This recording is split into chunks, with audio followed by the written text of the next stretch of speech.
Assalamualaikum warahmatullahi wabarakatuh. Good afternoon, everyone.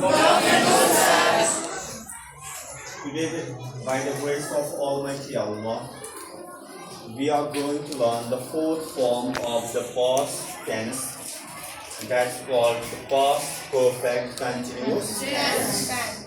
And here is the definition of the tense. I shall read it out for you guys.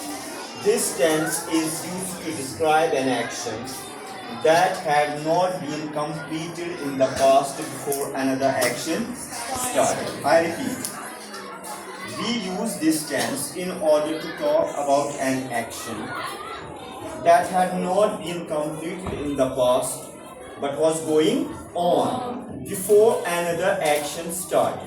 Before another action started. There is an easier way to understand this tense.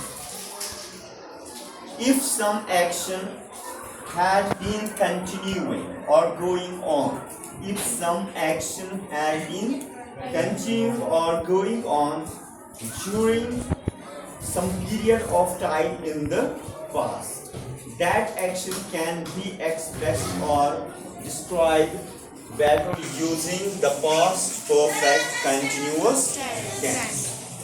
Okay? We shall try to understand this form of the past tense with the help of a timeline. And I shall draw a timeline here. This is a timeline. This is a timeline. I have explained it to you guys many times before what's a timeline. This time I am going to ask you a question. Why is the present on this timeline?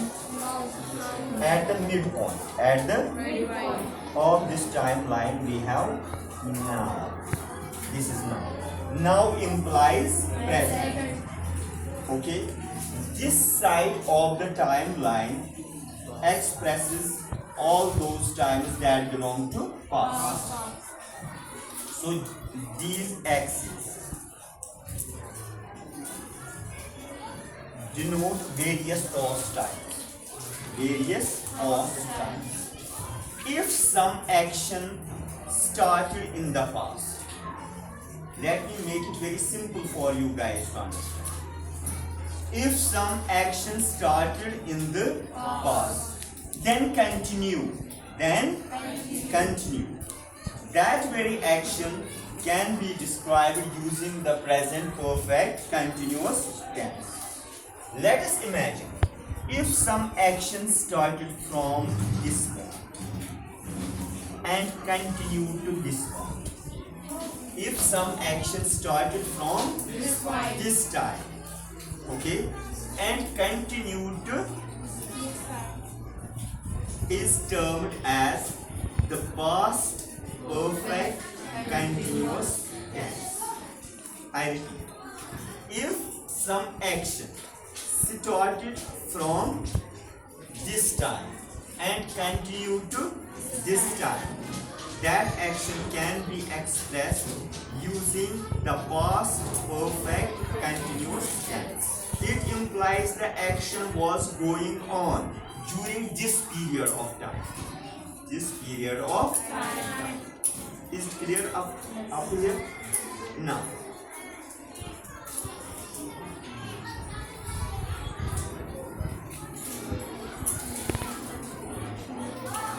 It can be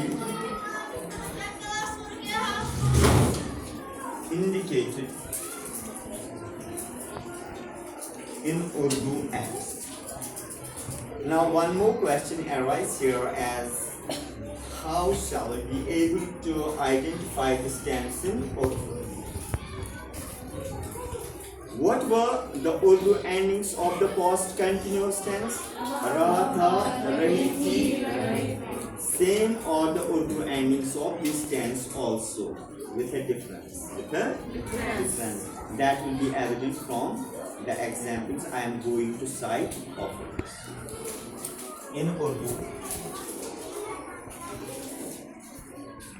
रहा था रही थी, रहे. These things depend upon the number. These things depend upon the number and gender of the subject. Raha tha implies singular in number but masculine in gender.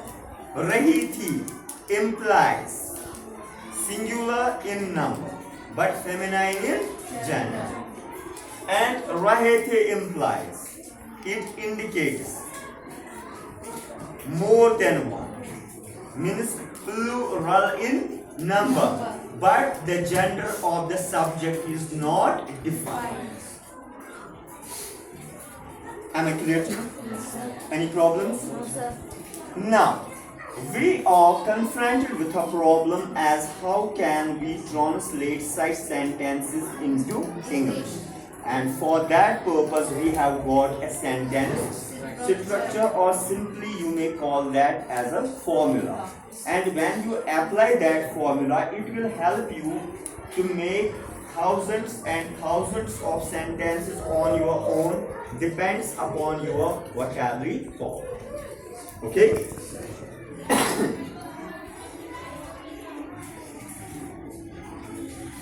Sentence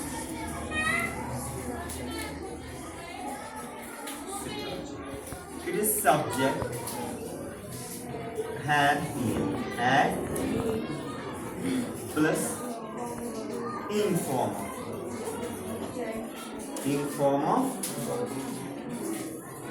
verb plus form. Whether you call this in form of verb, fourth form of verb, or present participle form of verb, that's not going to make any big difference because all these things mean the same.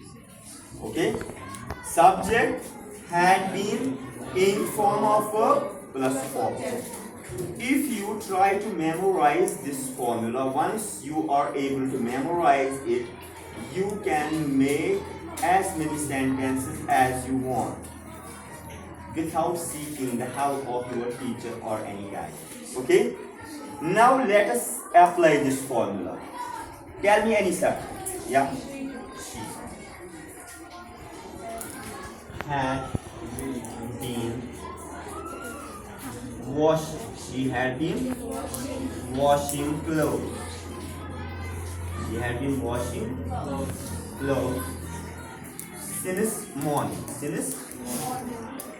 She had been washing clothes since morning. वो सुबह से कपड़े धो रही थी. Means she started washing clothes in the morning. Obviously that's first, and then this action continued for some time. This is what we call the past perfect continuous tense. Did you understand everything about this tense? Yes, sir. Do you have any questions? Now that by the grace of Almighty Allah, we were able to complete the past tense, and now we shall move forward to learn future tense during the next learning session. Till then, have a good time. Fi amanillah. Bye.